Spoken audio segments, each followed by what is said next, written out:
The millionaire's son stopped speaking the day his mother died.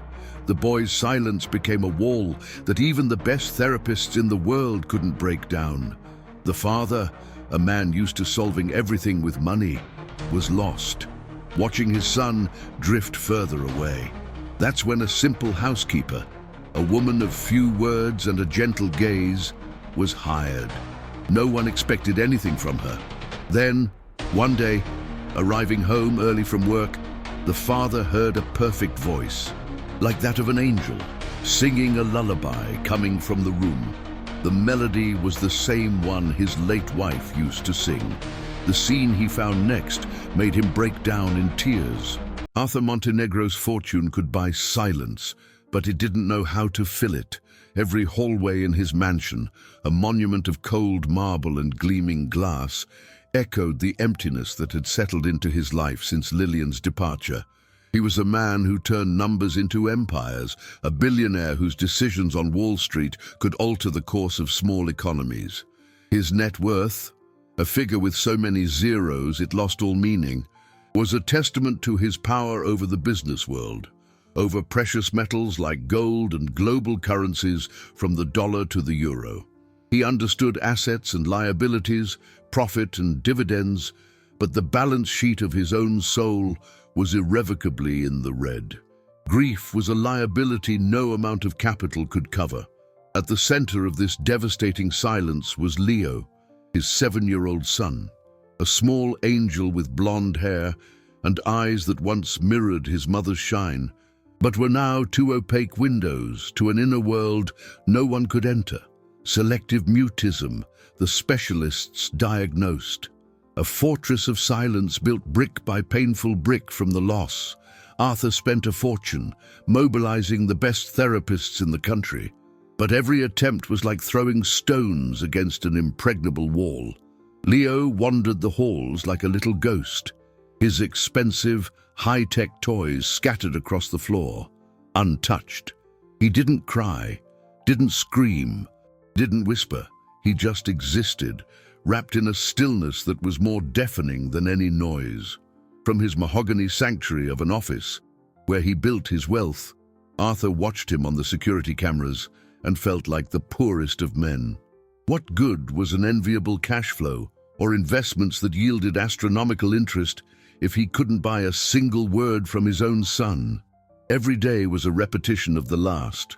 The head housekeeper, Judith, a woman of rigid posture and a severe gaze, ensured Leo's routine was followed with military precision. Meals, baths, private tutoring. Everything ran like a well-oiled machine, but without soul, without warmth, without the laughter that once filled that house. Desperate, Arthur felt he needed to change something, anything, no matter how small. It was then that a trivial opening on his domestic staff became his last and most fragile hope. The second-floor housekeeper had quit. Judith presented him with a stack of resumes, all from professionals with years of experience in high-net-worth residences, names, references, qualifications. Arthur leafed through the papers without interest, his eyes glazed over, until one name stood out, not for its credentials, but for the lack of them. Sophia Almeida, widow, no prior experience in mansions. In her brief, handwritten cover letter, penned in an elegant and simple script, she didn't talk about cleaning products or polishing techniques. She spoke of the importance of caring for a home so it could, in turn, care for those who live within it. Judith wrinkled her nose. Mr. Montenegro, she doesn't have the right profile. Simple people can be unreliable. She has no references to attest to her ability to handle assets of such value. But something in those words, in that simplicity, struck a forgotten chord in Arthur.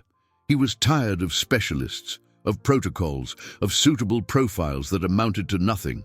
"Hire her, Judith," he said, his voice firm, surprising even himself. "I want her to start tomorrow." He didn't know why, but he felt he needed something different. He needed someone who wouldn't see his house as a museum to his fortune, but as a place that desperately needed to be a home again.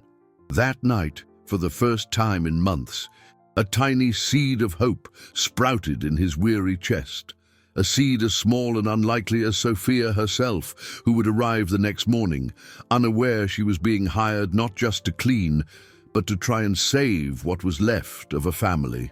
Sophia's first week in the mansion unfolded like a silent chess match. On one side, Judith, the controlling queen, moved her pieces with cold, calculated precision. On the other, Sophia, a seemingly insignificant pawn, advanced with a gentle stubbornness, one step at a time. Judith couldn't understand the new employee. In her years of service, she had dealt with all kinds of staff, but they all shared one trait: a fearful respect for her authority. Sophia, however, was different. She followed orders, cleaned with impeccable efficiency, but she possessed a serenity that the housekeeper interpreted as veiled insubordination. The epicenter of the conflict was, invariably, Leo. Judith had instructed Sophia to keep her distance from the boy, to treat him as part of the scenery, but Sophia seemed incapable of following that rule.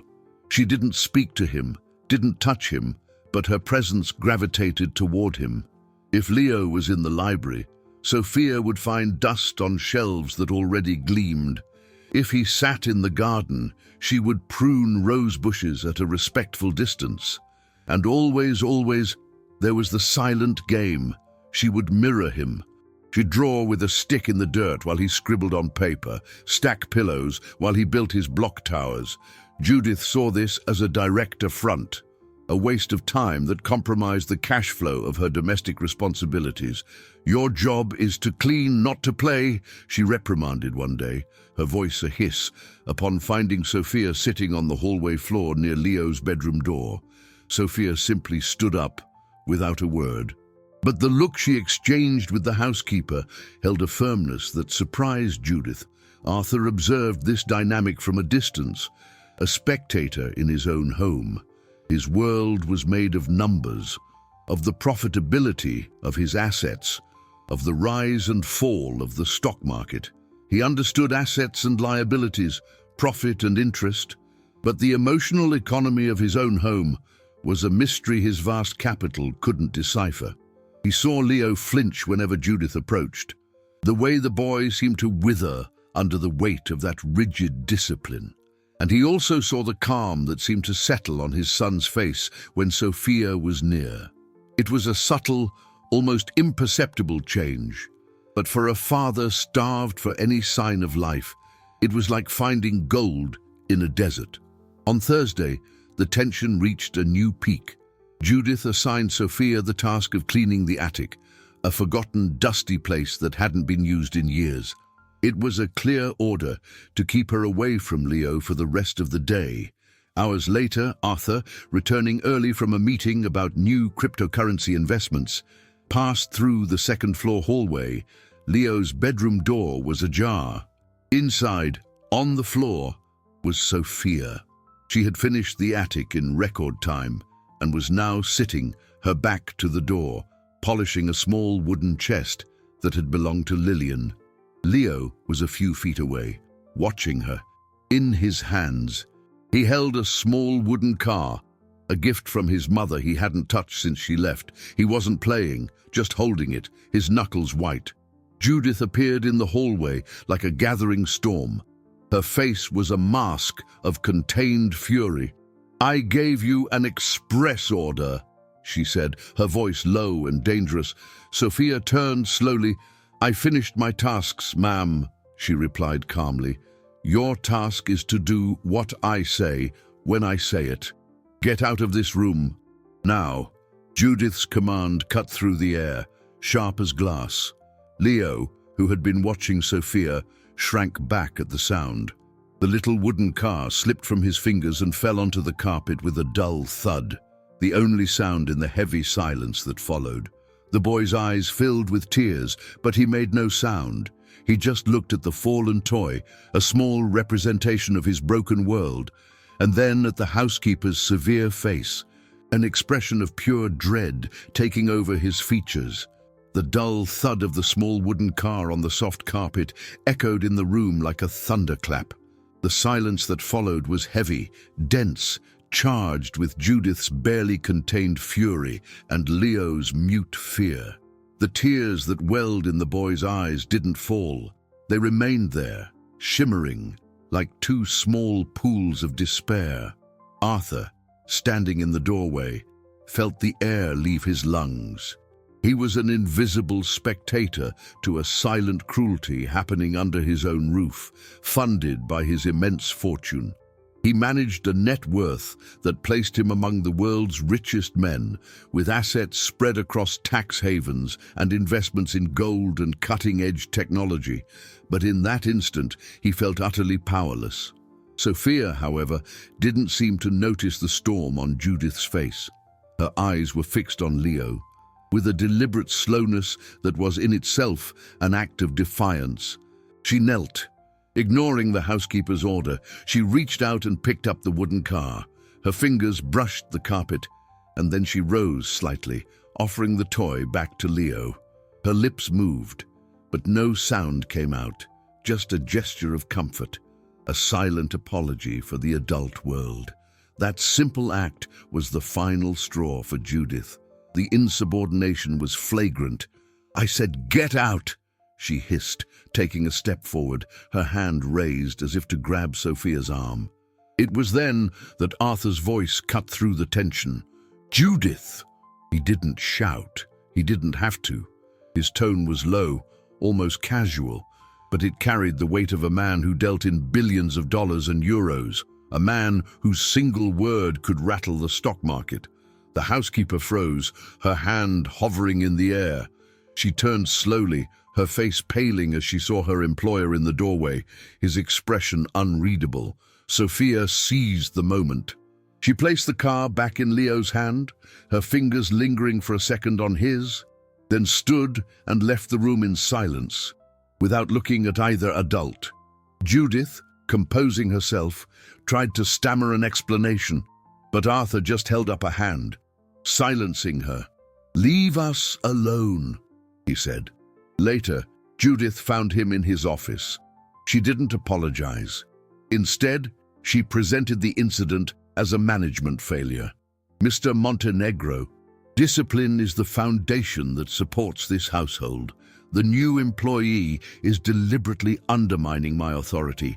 This creates a dangerous precedent." Arthur stared at his computer screen, where charts showed the profitability of his hedge funds. He could calculate compound interest in his head, predict a company's cash flow a decade out, but the emotional equation before him was unsolvable. "She was just being kind to my son," he replied, without taking his eyes off the screen. "She was being insubordinate," Judith retorted. "She is confusing her role. Compassion isn't in her job description. If we allow emotions to dictate the routine, we will have chaos. The other staff are watching. If rules can be broken without consequence, why would they follow them?" Her argument was logical, cold, and corporate. She was speaking the language Arthur understood. She was framing the problem as a liability, a threat to the organization's efficiency. She forced him to see the situation not as a father, but as the billionaire he was, the owner of all those assets. She looked him in the eye, her posture impeccable, her loyalty to the household structure unquestionable. "Sir, with all due respect, you need to make a decision. You either reinforce the structure that keeps this house running, or you allow it to be corroded by inappropriate sentimentality if she stays. I cannot guarantee order. The choice is yours." Judith's words hung in the office air, cold and sharp as shards of ice. "The choice is yours." For Arthur Montenegro, a man who built his fortune making thousands of decisions a day, this was the most difficult of all. He stared at the charts on his multiple screens, at the ceaseless flow of numbers that represented his power over the world. The value of his stocks rose. The dividends from his investments were deposited with the precision of a Swiss watch, but the profitability of his personal life was zero. Judith was right. From a business logic standpoint, order, discipline, hierarchy, they were the pillars upon which he had built his businesses. turning a small seed capital into a billion-dollar empire. Every employee in his companies had a function, and sentimentality was a liability he didn't tolerate on his spreadsheets. The housekeeper was merely applying the same principles to his home, the most personal of all his assets. But his son wasn't an asset. Leo's pain wasn't an item to be managed.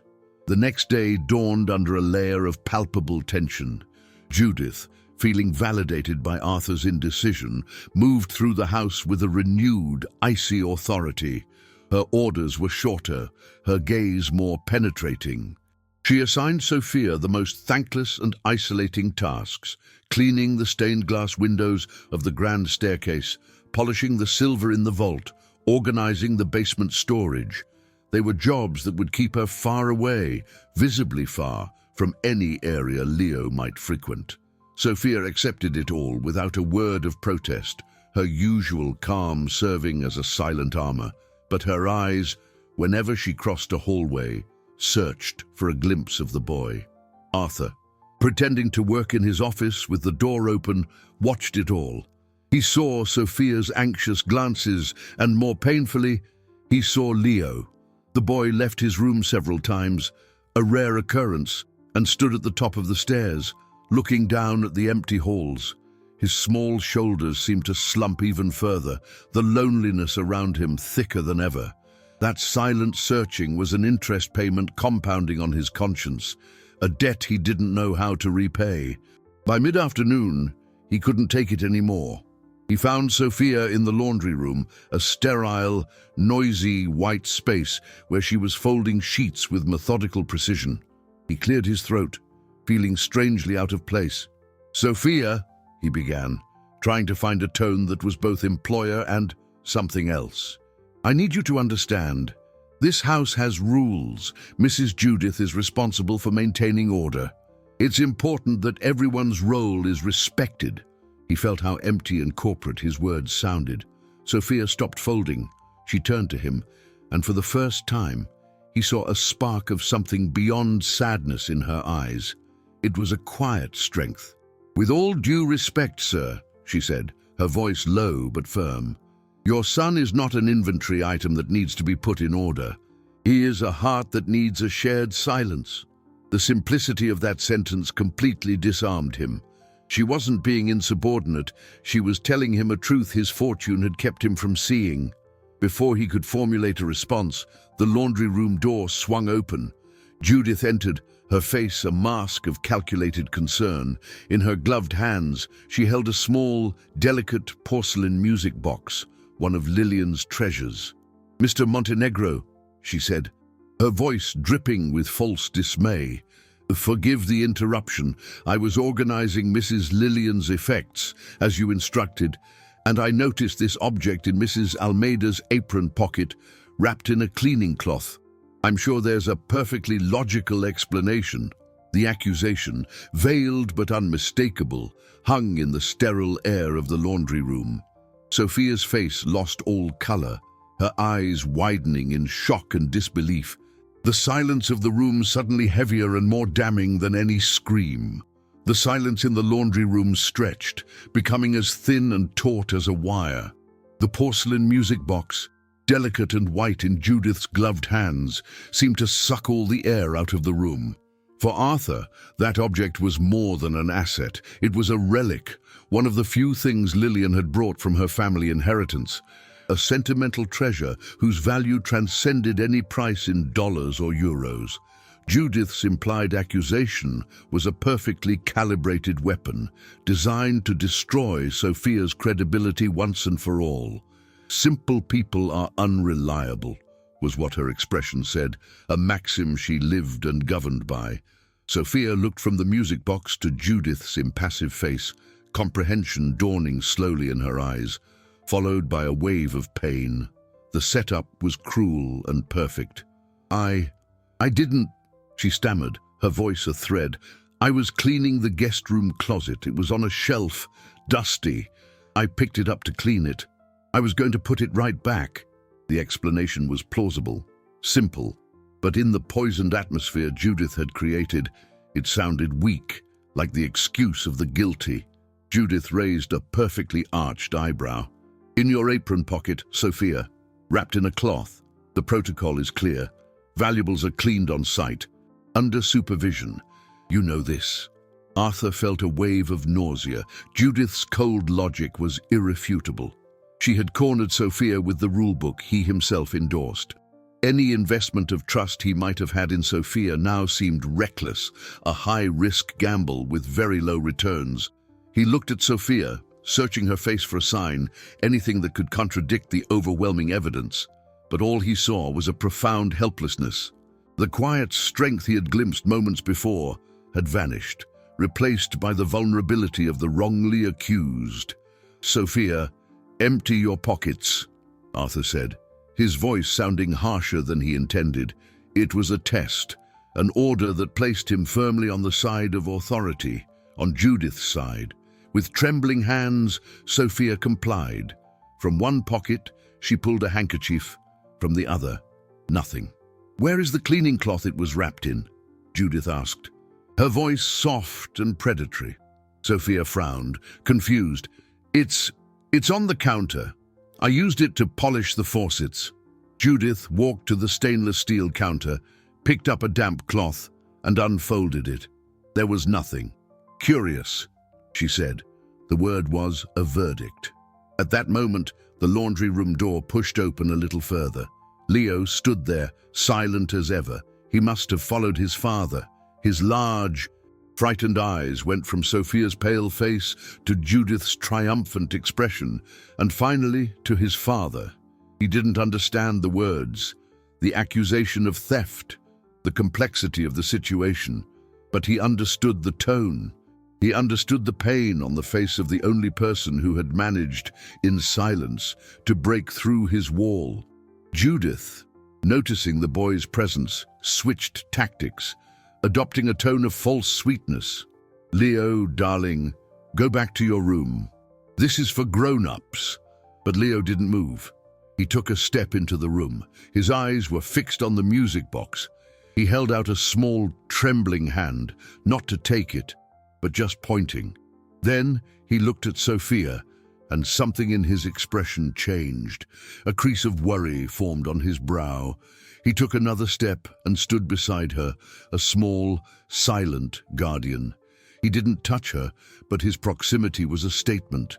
It was a choice, and in that choice, Arthur saw the failure of his entire fortune. He could buy companies, influence markets, but he couldn't buy loyalty or protect innocence. He looked at Judith's face, now marred by an irritation barely concealed by the boy's presence, and a doubt, small but persistent as a grain of sand in a gear, began to form in his mind. Leo's silent presence in the laundry room fundamentally altered the confrontation's dynamic. He was a variable Judith's calculated equation hadn't accounted for. The boy, standing beside Sophia, was a mute but powerful testimony against the narrative the housekeeper was building. His eyes, which never left the accused woman's face, seemed to say, I trust her. And that trust, coming from a child who trusted no one, was worth more to Arthur than any audit report from his businesses. Judith's irritation was almost palpable. The boy's interference had broken the momentum of her accusation. She tried again, her voice dripping with forced patience. Mr. Montenegro, I believe the situation is clear. The employee has violated protocol, regardless of intent. This is a serious breach of trust. I recommend immediate dismissal to maintain the integrity of our team and the security of your assets. The word assets sounded strangely vulgar in the room. Arthur looked at the music box, then at his son, and an uncomfortable clarity began to dawn on him. He had spent years accumulating wealth, measuring his success in tangible assets, in numbers that could be printed on a balance sheet. But here, in this sterile room, he was forced to confront the value of the intangible, a child's trust, an innocent person's dignity, the peace of mind of his own home. Judith, Arthur said, his voice calm and measured, leave the music box on my desk and return to your duties. It wasn't an acquittal for Sophia, nor a condemnation of Judith. It was a postponement, a move to take the situation out of that charged environment and onto neutral ground where he could think. The housekeeper hesitated for a second, shock visible on her face. She had expected an immediate decision, an endorsement of her authority. Arthur's hesitation was, to her, a reprimand. With a stiff nod, she placed the music box on the counter and left.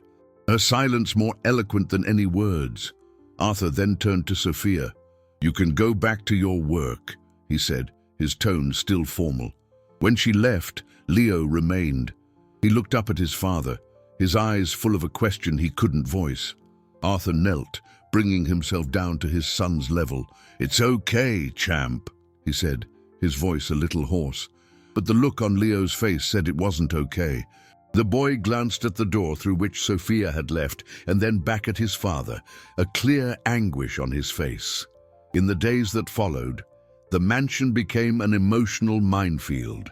Judith performed her duties with a cold, resentful efficiency. Sophia worked with her head down, the shadow of the accusation hanging over her, her warm energy diminished. And Leo retreated even further. He stopped leaving his room, refusing to go to the garden or the library. He would sit on the floor, his back to the door, surrounded by his silent toys. The small bridge Sophia had started to build seemed to have crumbled. Arthur felt the weight of his indecision. He had avoided a direct confrontation, but in return, he had plunged his house into a cold war. His gut told him Sophia was innocent, but logic, the rules, the protocol Judith prized so highly, all pointed to an infraction. Firing her based on an unproven accusation seemed unjust. Keeping her would mean undermining the authority of Judith, the woman who, for all her rigidity, kept his complex domestic life running with clockwork precision. He felt like a CEO evaluating a high-risk investment. The capital was his home's harmony, and any decision could lead to significant losses. On Friday evening, he was in his office, reviewing the closing reports from the New York Stock Exchange, when he heard a sound. It was faint, almost imperceptible, coming from the hallway. He stood and opened the door. The hall was dark, except for a sliver of light from under the door of the music room, a room that had remained locked and untouched since Lillian had left. Arthur's heart sped up. He walked slowly, silently, a mix of dread and hope churning within him. Reaching the door, he paused, his hand hovering over the knob. The sound became clearer. It wasn't a radio or a recording. It was the soft melody of a piano, played with a hesitant delicacy, and behind it, almost a whisper, a woman's voice singing a lullaby. A song he hadn't heard in an eternity. Arthur's hand stopped inches from the polished brass doorknob. The sound coming from the music room was a ghost, a melody he had locked away in a vault in his memory, along with the scent of Lillian's perfume and the sound of her laughter. That piano, a Steinway Grand that had been his anniversary gift to her, hadn't been played since the day she was gone. It had become a mausoleum within the mausoleum, a taboo that not even the strict Judith dared to break. Who would have the audacity? His first reaction was a wave of cold fury. The violation of that sanctuary was unforgivable. He imagined one of the newer staff, perhaps out of ignorance, daring to touch that sacred instrument, but the voice was soft, hesitant, and it was singing the lullaby Lillian had composed for Leo. With his heart hammering against his ribs, a syncopated beat of grief and unbearable curiosity, he turned the knob and pushed the door open slowly. The creak of the hinge was the only sound that protested the scene before him. The room was dim, with thick layers of dust covering most of the furniture, but a single beam of the setting sun, coming through the tall window, cut through the darkness and illuminated the center of the room like a divine spotlight. And there, in the center of that impromptu stage, was the scene that made Arthur Montenegro's world stop turning. Sophia wasn't sitting at the piano bench. She was on the hardwood floor, cross-legged, her hands reaching up to play the lowest keys of the instrument with a simplicity that belied the richness of the melody. And in front of her, sitting on a small cushion, was Leo, his son. He wasn't playing, he wasn't staring into space. His wide eyes were fixed on Sophia, his face utterly serene, his small mouth slightly parted. As Sophia sang, her voice pure tenderness, Leo's lips moved. No sound, just the movement, a silent imitation, a desperate attempt by his small soul to connect with the melody that had once been the sound of paradise to him. Arthur leaned against the doorframe, his legs suddenly weak. A wave of emotion so violent hit him that he had to bite his lip to keep from making a sound. It was a mixture of agony and ecstasy, the pain of seeing his wife's ghost in that room, and the overwhelming joy of seeing his son, for the first time in years, trying to communicate with the world. All his money, all his fortune, his stock market investments, his stakes in businesses across the globe, his net worth that could buy small nations. It all turned to dust in the face of that scene. What years of expensive therapy, renowned specialists, and luxury clinics couldn't achieve. This young woman, accused of theft and relegated to dusting, was accomplishing with nothing more than her presence and a song. He was no longer a billionaire observing an employee. He was a broken man, a father in tatters, witnessing the most improbable of healings. In that instant, he saw the truth. He had tried to buy his son's recovery, to treat it like another financial investment, but healing was not an asset to be acquired. It was a gift to be received. Sophia finished the song, and her fingers hovered over the keys, letting the last note echo in the dusty room. She smiled at Leo, a genuine, untroubled smile. The boy, still looking at her, opened his mouth again, his forehead wrinkled in concentration, and then a sound, a tiny, hoarse sound, barely audible, but it was a sound, a fragile "ah" that broke years of silence and shattered Arthur's heart into a million pieces of hope.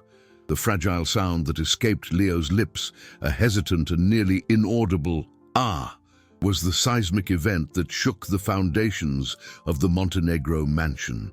For Arthur, it was more impactful than a stock market crash or the loss of a multi-billion-dollar deal.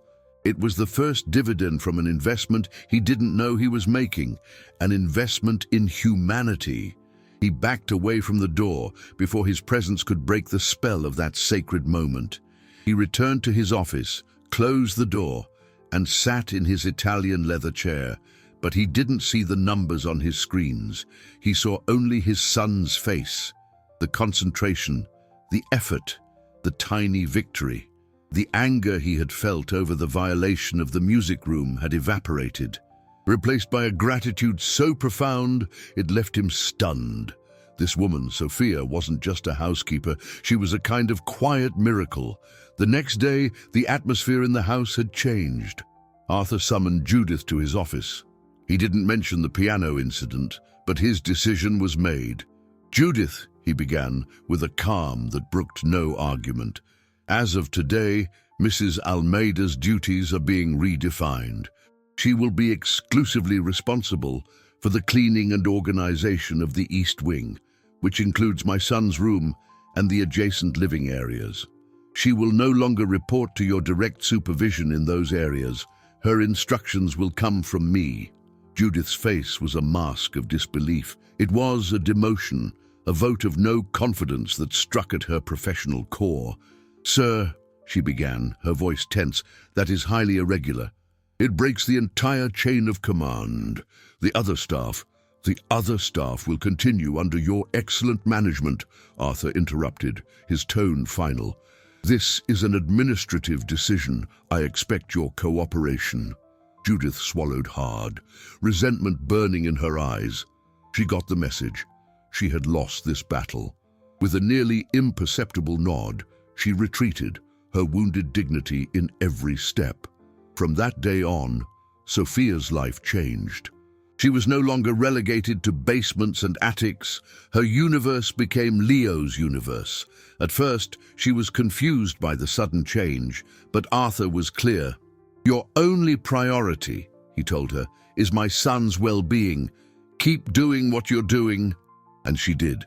The music room became their sanctuary. Every day, in the late afternoon, they would meet there. She played soft melodies, sang lullabies, and slowly, Leo began to respond. The guttural sounds turned into vowels, then hesitant syllables. My, he would try, his eyes fixed on her lips, mimicking the movement with a determination that moved Arthur, who often watched them secretly from the hallway. The house began to breathe again. The oppressive silence was being replaced by piano notes and the first sounds of a child's voice relearning to speak. The other staff, who had once viewed Sophia with suspicion because of Judith's accusation, now looked at her with a mixture of curiosity and respect. They saw the change in Leo, the softening of their employer's expression. Judith, however, watched it all from a distance, her resentment fermenting into a dangerous silence. She saw the growing closeness between Sophia and Arthur, the quick conversations in the hall, the smiles he directed at her. She saw her power, her influence, her control over the house being eroded day by day. To her, Sophia was not a savior. She was a usurper, a threat to the order she had spent years building. One afternoon, while Sophia and Leo were in the garden, she accidentally found Arthur in the library. "Mr. Montenegro," she said, her tone one of professional concern, "I am delighted to see little Leo's improvement. It's remarkable.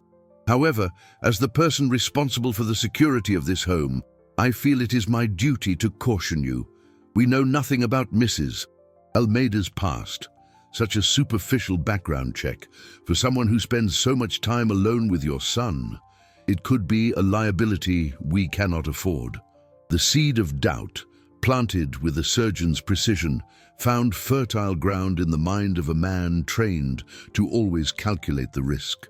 The seed of doubt planted by Judith was a slow-acting poison. Arthur Montenegro was not a man who left loose ends in his business or his life. He had built his fortune on a foundation of risk analysis and due diligence. The idea of having someone with an unknown past so intimately connected to his son, the most precious asset in his entire portfolio, was a liability his corporate mind refused to ignore. With a bitter taste in his mouth, feeling like a traitor to the trust that was beginning to blossom, he did what he always did when faced with an unknown variable. He hired the best. A discreet and very expensive private investigation firm was tasked with compiling a complete background report on Sophia Almeida. It was standard procedure in his companies, but applying it to this woman felt like a profanation. While the invisible investigators delved into her past, life in the mansion continued in its new, fragile rhythm. Arthur's connection with Sophia began to deepen, moving beyond the relationship of employer and employee. He found himself looking for her, not to give orders, but to hear the soft sound of her voice or to catch a glimpse of the smile she gave Leo. One afternoon, he found her in the music room, dusting the piano with an almost religious reverence. Leo was beside her, wiping a small cloth on one of the instrument's legs, imitating her. "You play like a professional," Arthur said, leaning against the doorframe. The question caught her by surprise. She paused, her gaze distant for a moment. "I studied," she replied, her voice low. "It was my dream. I was in music school. I wanted to be a concert pianist." "What happened?" he asked, genuine curiosity overcoming his usual reserve. A veil of sadness clouded her eyes. "Life happened. I fell in love. I got married. My husband, he supported me. But after he was gone, the music went with him. The keys felt cold, foreign. The joy of playing turned to pain. I packed it all away and tried to forget." There it was, the missing piece. She wasn't just a kind woman. She was an artist's soul, also scarred by grief. Her pain was a mirror of his own. She understood Leo's silence because she carried her own silence. The music that had died inside her, the revelation struck him with the force of an epiphany, solidifying the certainty in his heart that this woman was a gift from fate. Later that night, as he was putting Leo to bed, the boy pointed to a photograph of Lillian on the nightstand. He looked at his mother's smiling face, then at Arthur. His lips moved, forming a word Arthur longed to hear more than any news of his stock profits. "Pretty," Leo said, his voice still childlike and a bit hoarse from disuse, but the word was unmistakable. "Yes, son," Arthur whispered, tears burning his eyes. She was very pretty. In that moment, he felt a profound shame for his suspicion, for allowing Judith's poisonous words to lead him to invade Sophia's privacy. He picked up his phone, ready to call the agency and cancel the investigation. It didn't matter anymore. Whatever was in her past, the present she was giving him and his son was priceless. But before he could dial, the phone buzzed in his hand. It was a blocked number. He answered, the cold, professional voice of the lead investigator on the other end. "Mr. Montenegro, we have the preliminary report on Sophia Almeida." "It's no longer necessary," Arthur said, his voice firm. "Cancel the investigation. Send me the bill." There was a pause on the other end of the line. "Sir," the investigator said, his tone suddenly serious, "with all due respect, I think you're going to want to see this. The story she told you about being a widow, it's not quite the truth." The investigator's words fell on Arthur like an avalanche of ice. "It's not quite the truth." The phrase, delivered with professional calm, demolished in seconds the bridge of trust he had spent weeks crossing. The warmth of gratitude he had felt moments before turned into the sharp cold of betrayal. He, Arthur Montenegro, master of the financial universe, the man who could smell a bad investment from a mile away, had been deceived. The shame he'd felt for investigating Sophia was replaced by a cold fury at himself for being foolish enough to nearly call it off. "Send the report," he said, his voice devoid of all emotion. "Now!" The file arrived in his email seconds later, a digital, impersonal attachment that contained the truth about the woman who was healing his son. He opened it with tense hands. The report was concise, factual.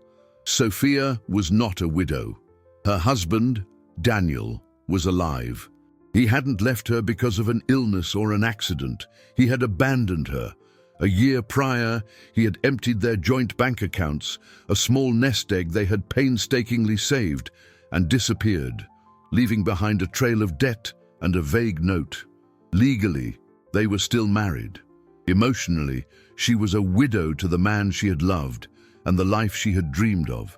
The story she told wasn't a malicious lie, but a shield against humiliation, pity, and questions. A shield to protect herself in a world that had already hurt her enough. Arthur read the lines of text over and over, his mind torn. One part of him, the ruthless businessman, saw only the deception. An employee had lied about her fundamental identity. It was a red flag, a risk, an unacceptable liability. But the other part, the father who had witnessed the miracle in the music room, felt a pang of compassion. He could understand the desire to rewrite a painful history. The fortune he managed was vast, but he knew the kind of bankruptcy Sophia had faced couldn't be measured in dollars. He didn't confront her. Instead, he watched. His behavior changed overnight. The warmth vanished, replaced by a cold, distant formality. He watched her play with Leo in the garden, his gaze no longer one of gratitude but of analysis, searching for cracks in her facade, for any sign of the lie. He listened to her sing to his son, and the melody that once warmed his heart now sounded like a calculated performance. Sophia felt the change immediately. The warm "good morning" was replaced by a curt nod. The small talks in the hallway ceased. The office door, which had often been left ajar, was now always closed. She felt his eyes on her, And it was no longer the look of a grateful father, but of a judge. The uncertainty gnawed at her. Was it Judith's accusation after all? Had she done something wrong? The fragile joy she had found in this house began to wilt under the weight of that icy silence. Judith, for her part, gloated silently. She didn't know the cause of the change, but she saw the result. She saw the distance, the mistrust in her employer's eyes. She felt the power shifting back into her hands. That night, Arthur couldn't sleep. The image of Sophia singing to Leo mixed with the cold words of the report. Her lie was a dissonance in the healing symphony she had brought to his home. He needed a resolution. He couldn't continue living in this ambiguity, not with his son at the center of it all. He went downstairs to the kitchen for a glass of water and found her there. She stood with her back to him, polishing a silver tray with an almost feverish energy, as if trying to scrub away the tension of the past few days. Moonlight streamed through the window, outlining her solitary figure. He stood in the doorway for a moment, the report burning in his mind. Compassion and suspicion waged a final battle within him. Suspicion won. "I know about your husband, Sophia," he said, his voice low but cutting through the silence of the night. "I know he's alive." "Why did you lie to me?" The silver tray slipped from Sophia's hands and clattered onto the stone floor, the sound echoing the sudden shattering of her composure. She spun around, her face pale in the cold moonlight, her eyes wide, not with guilt, but with a deep, cornered panic, like an animal caught in a trap. Arthur's accusation, direct and unsparing, had left her defenseless. The shield she had built around her pain, the simplified story that protected her from pitying looks and invasive questions, had been smashed. How?" she stammered, her voice a faint whisper. "That doesn't matter," Arthur replied, stepping into the kitchen. His posture was that of a CEO confronting a dishonest employee, not a man speaking to the woman who had awoken his son from silence. "What matters is the lie. You work in my home, you care for my son. I have a right to know who you are. And you lied." Each word was a blow. Sophia took a step back, wrapping her arms around herself as if she were cold. The tears she had held back for so long finally came, silent and hot. "I didn't lie to deceive you," she said, her voice choked with emotion. "For me, he is dead. The man I married, the man who promised to build a life with me, he's gone. What's left is just a name on a piece of paper, a reminder of everything I lost. To say I'm a widow, it's easier. It's cleaner.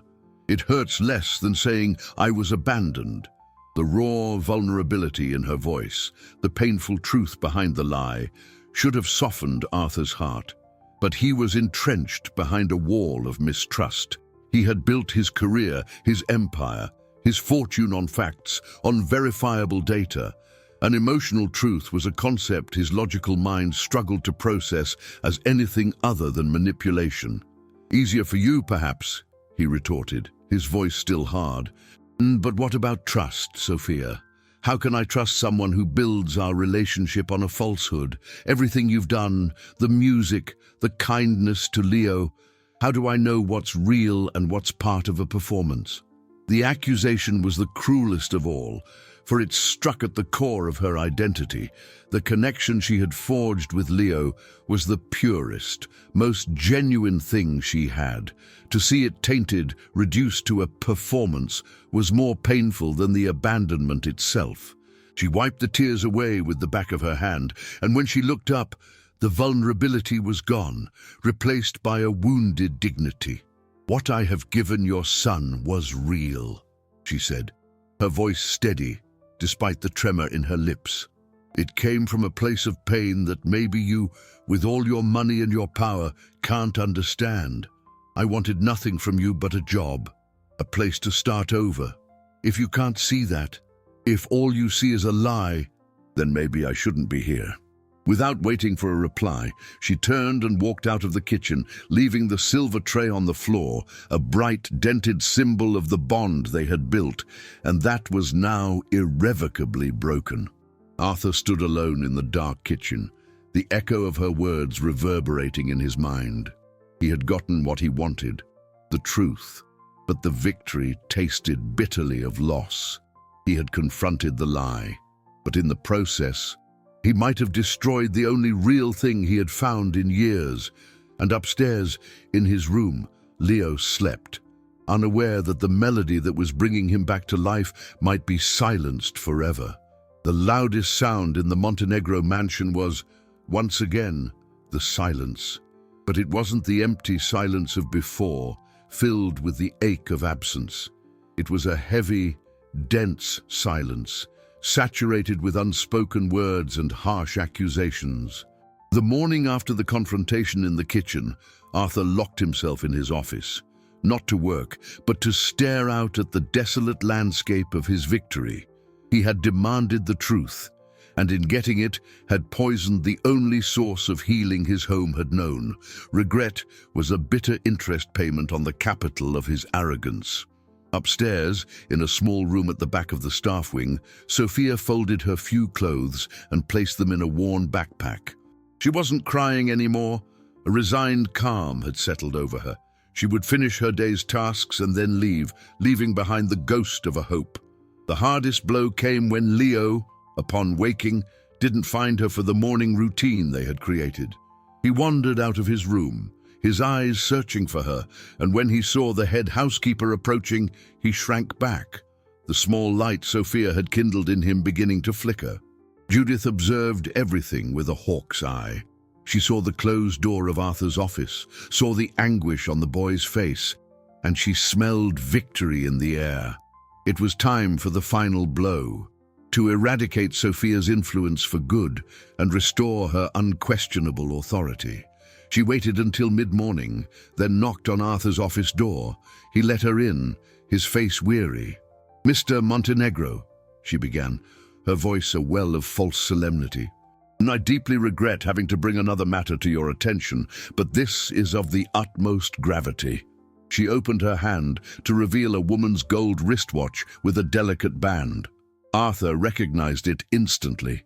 It had been his last gift to Lillian. It went missing from Mrs. Lillian's jewelry box. I hesitated to believe it, but I conducted a discreet search. I found it at the bottom of Mrs. Almeida's closet, hidden under a folded sheet. The accusation was the silver bullet. To steal Lillian's memory was an unforgivable crime. "Get her in here," Arthur said, his voice hollow. The scene played out in the grand living room, the same place where Sophia had silently begun to connect with Leo. Judith repeated the accusation in front of Sophia, who just stared at her, too pale to speak. The betrayal so blatant it left her breathless. "Sir," Judith said, turning to Arthur, "the situation is untenable. I'm giving you a choice. Either Mrs. Almeida is dismissed and handed over to the authorities, or I and all the staff loyal to me will tender our resignations today. You cannot run this house, your businesses, and your son alone. The choice is yours." The ultimatum hung in the air, heavy and final. Arthur looked at Sophia's shocked face and then at Judith's triumphant one. He was cornered. His logical mind screamed that the evidence was overwhelming. He opened his mouth to speak, to deliver the sentence his crisis manager brain dictated. At that exact moment, Leo wandered into the room, drawn by the tense voices. He saw the watch in Judith's hand, saw the tears in Sophia's eyes, and the hardness on his father's face. His eyes moved, focusing on Judith's wrist. And then, he did something that shocked everyone more than any piano sound.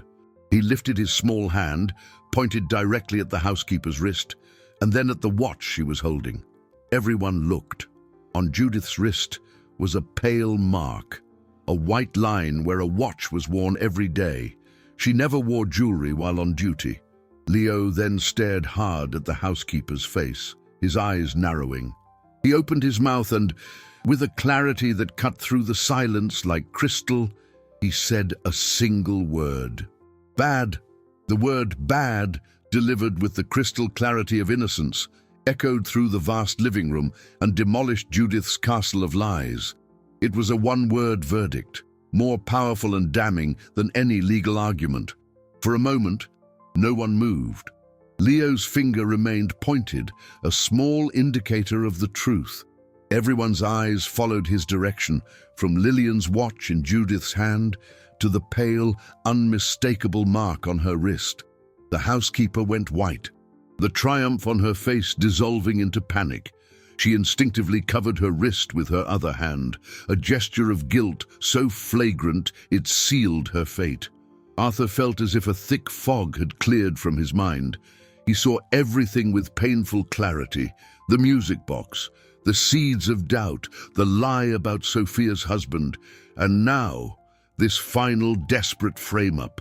It was all part of a cruel plan to remove the one person who had threatened Judith's iron-fisted control over the house and, more importantly, over the narrative of the family's grief.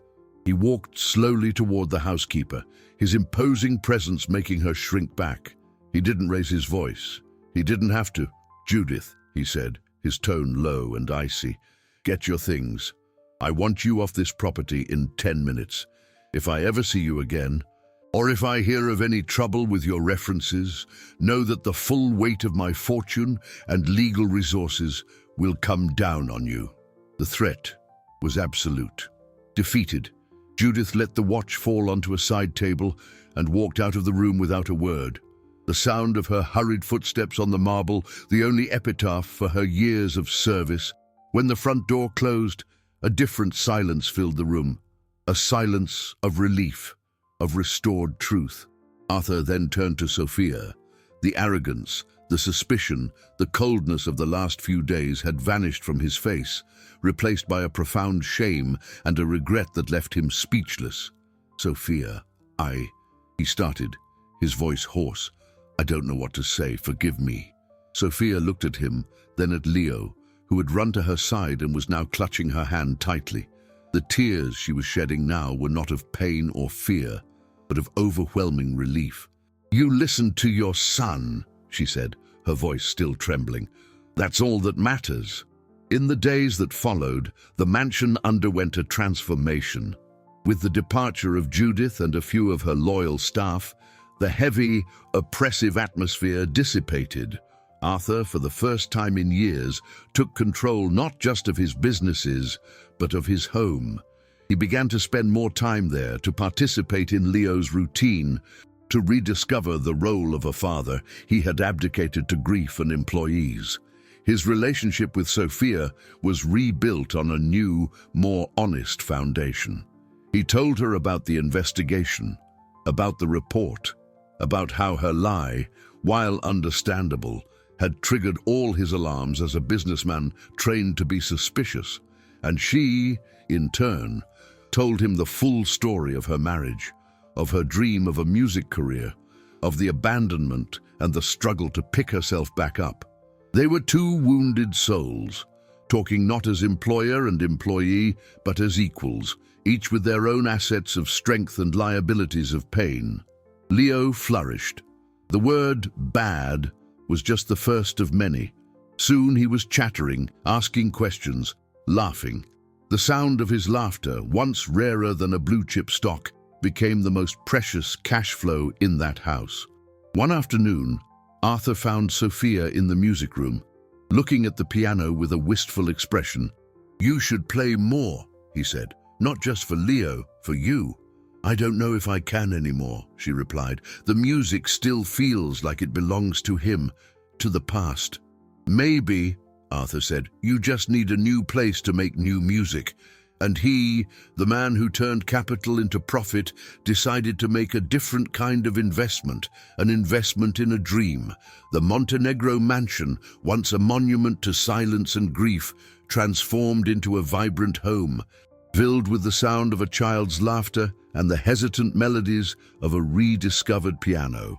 Arthur's investment wasn't in stocks or gold. It was in wood, plaster, and acoustic foam. In a little used wing of the house, He oversaw the creation of a small, perfect music studio. It wasn't the grand gesture of a billionaire, but the carefully considered act of a man who had learned to measure wealth in different ways. It was a space for Sophia, not the employee, but the artist, a place where she could find the voice that grief had silenced.